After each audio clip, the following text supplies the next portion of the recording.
Saudara-saudara yang dikasihi oleh Tuhan kita Yesus Kristus, Shalom.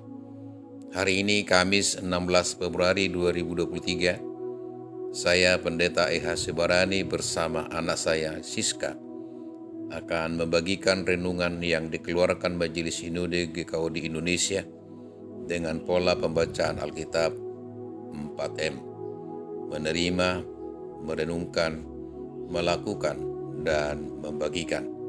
Pembacaan firman Tuhan dari Mazmur 119 ayat 6 dengan tema tidak mendapat malu. Mari kita berdoa.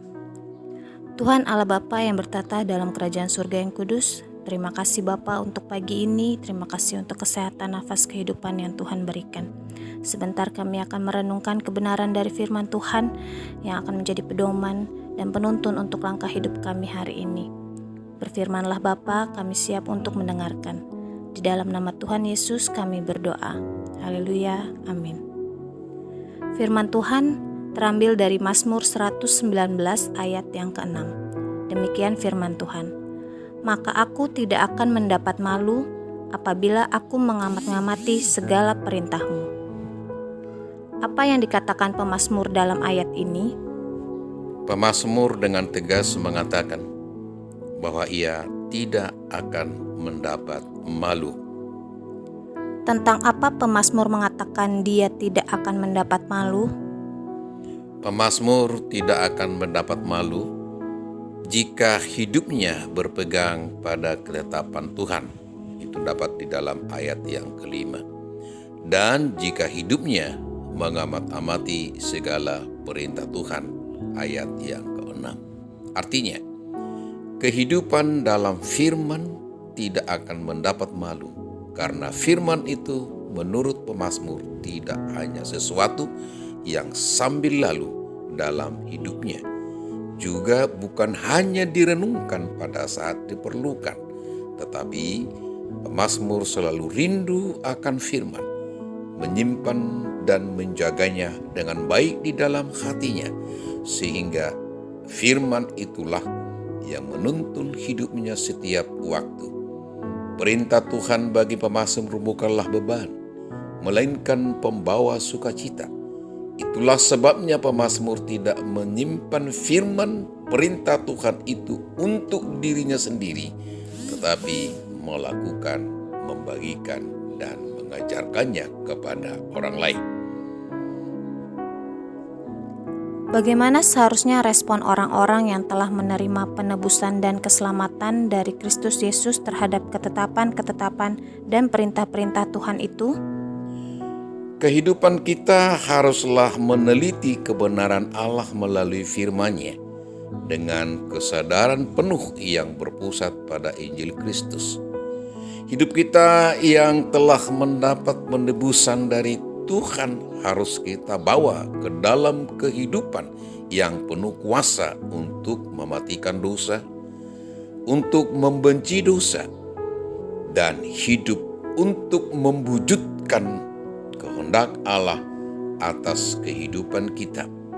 Segala perintah Tuhan haruslah berpusat kepada Kristus, kepada cita-cita Kristus, dan kepada apa yang Kristus inginkan dari kehidupan kita. Inilah hal yang sangat penting yang harus kita tanamkan di dalam hati kita.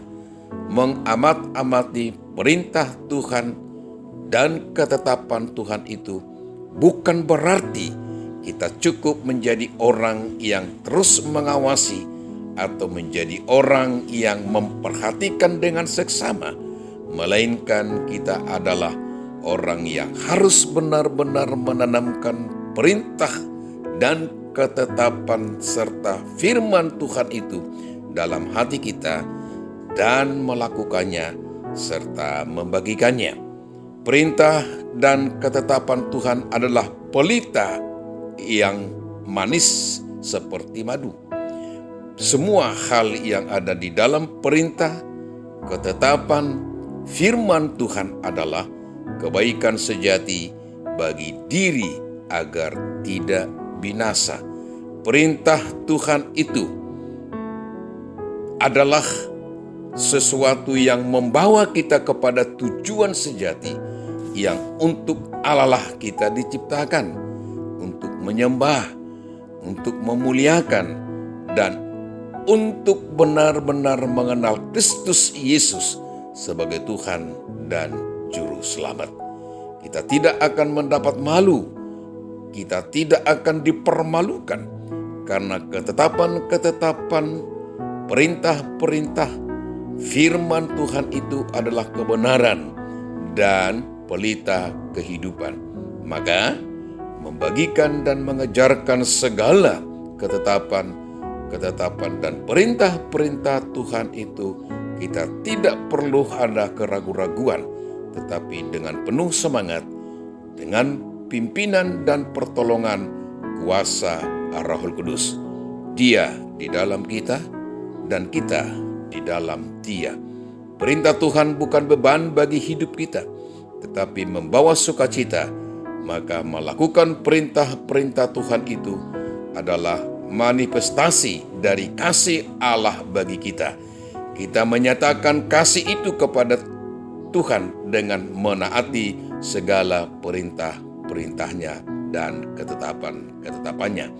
Dengan menerima, merenungkan, melakukan, dan membagikan segala ketetapan-ketetapan dan perintah-perintah Tuhan itu, maka kuasa Tuhan yang dahsyat itu akan mentransformasikan hidup kita. Amin. Mari kita berdoa. Bapa di dalam Tuhan Yesus Kristus, kebenaran firman-Mu telah Engkau sampaikan kepada kami. Biarlah itu menjadi penuntun perjalanan hidup kami di hari-hari yang akan kami lalui. Terpujilah Bapa, dalam nama Tuhan Yesus kami berdoa dan mengucap syukur. Amin. Selamat beraktivitas. Tuhan Yesus memberkati. Amin.